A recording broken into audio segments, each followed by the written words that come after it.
History's B-sides, the most powerful guns of War II. World War II. A time when the ambition of leaders and the passions of nations were brought into terrifying focus on the battlefields. Amidst the clash of ideologies, another struggle raged, a contest of innovation and engineering. At the heart of it all, the guns. From massive railway guns to portable anti-tank weapons, these metal beasts shaped history itself. Today we dive into the trenches of history, exploring the most powerful guns of World War II.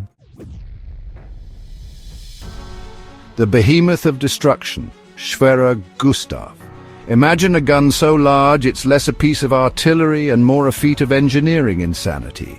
This was the Schwerer Gustav, a weapon that could level mountains with every shell it fired. The Germans outdid themselves with this behemoth, tipping the scales at over 1,350 tons. It moved on a specially designed railway system, a steel serpent winding its way across the battlefields of Europe. The Gustav's purpose was singular, to obliterate anything in its path. Each shell, a monstrous 7-ton package of high explosives, could travel nearly 30 miles before reducing its target to atoms. The Gustav saw action during the siege of Sevastopol in Crimea, unleashing its fury on Soviet defenses. The result? The Germans had a new hole in their target practice range, but the Gustav was a logistical nightmare, taking hundreds of men weeks to assemble and disassemble. Its colossal size made it an incredibly tempting target for enemy bombers. The Schwerer Gustav, a testament to engineering prowess, symbolized both German ingenuity and the destructive madness of war. It could reshape the battlefield, but at a cost that often outweighed its tactical advantage. It stands as a monument to a bygone era of warfare, a time when size really did matter. Stalin's organ, the Katyusha rocket launcher.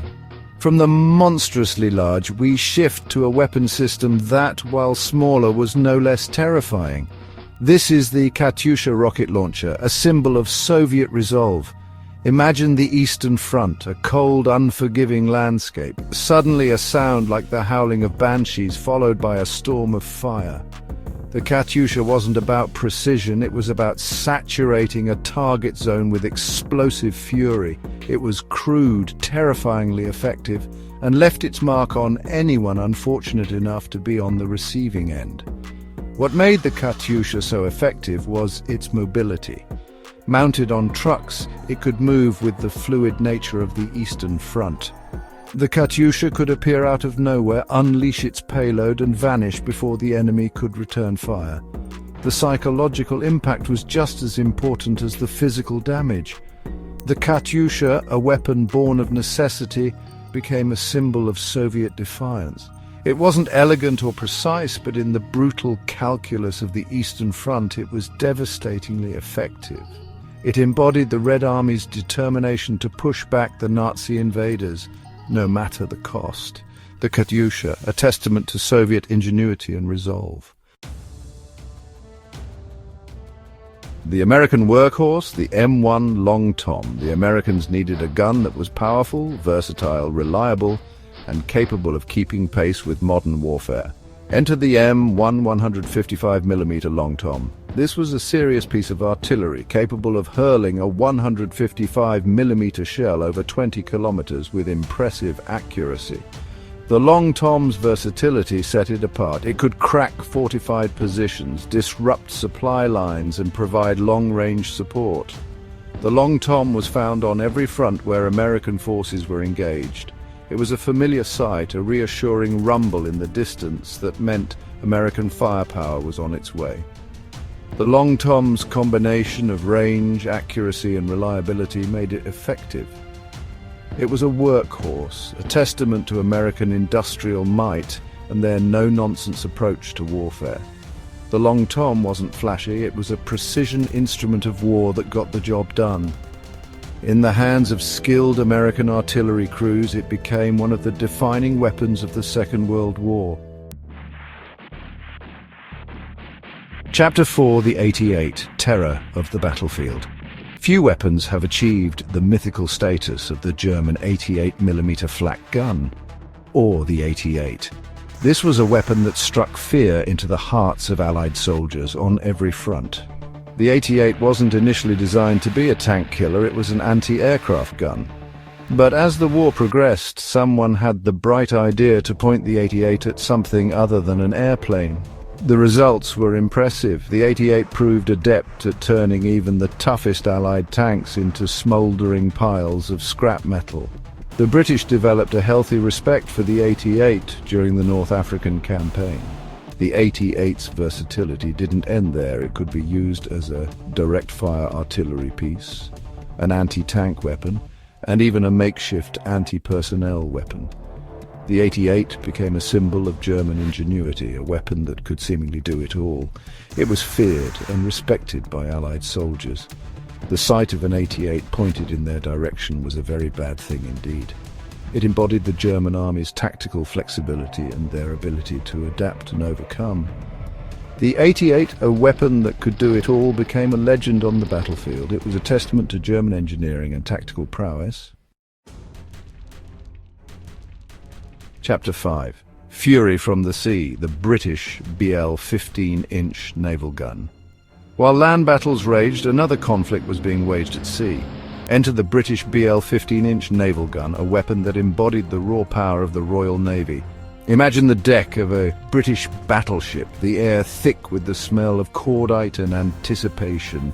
The 15-inch guns unleash their fury, each shell a 1,938-pound messenger of destruction. These guns were instruments of national pride, symbols of British naval power. They played a crucial role in both naval battles and supporting ground operation. The psychological impact of these guns cannot be overstated. The BL 15-inch naval gun, a weapon that could level cities, sink battleships, and turn the tide of war. It was a testament to British engineering, seamanship, and determination to rule the waves. Chapter 6.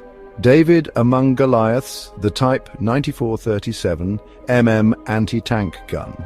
Not every gun could be a city-leveling behemoth. Some, like the Japanese Type 9437 anti-tank gun, played a crucial role. The Type 94 proved to be a surprisingly effective weapon in the early stages of the war. Imagine the jungles of Southeast Asia, Japanese soldiers advancing through dense undergrowth. The Type 94, a weapon that belied its diminutive size with surprising punch. It was designed to be portable and deployed quickly in the field. Against lightly armored vehicles and fortified positions, it was effective. The Type 94's strength lay in its versatility. It could be broken down for transport and set up quickly. However, as the war progressed, its limitations became apparent. Despite its limitations, the Type 94 played a crucial role in early Japanese victories. It was a testament to the adaptability and tenacity of the Japanese army. From the earth-shuddering blasts of the Schwerer Gustav to the high-pitched shriek of Stalin's organ, the guns of World War II left an indelible mark on the battlefield and on history itself. These were weapons that embodied the ingenuity, the desperation, and the sheer destructive capacity of a world at war. They were more than just tools of destruction. They were instruments of change, agents of a technological revolution that forever altered the face of warfare. Each explosion, each shattered city, each life lost, a grim reminder of the human cost of conflict and the awesome power of the weapons we create. What other technological marvels of World War II capture your imagination? Let me know in the comments below, and don't forget to like, subscribe, and hit that notification bell for more explorations into the dark heart of history.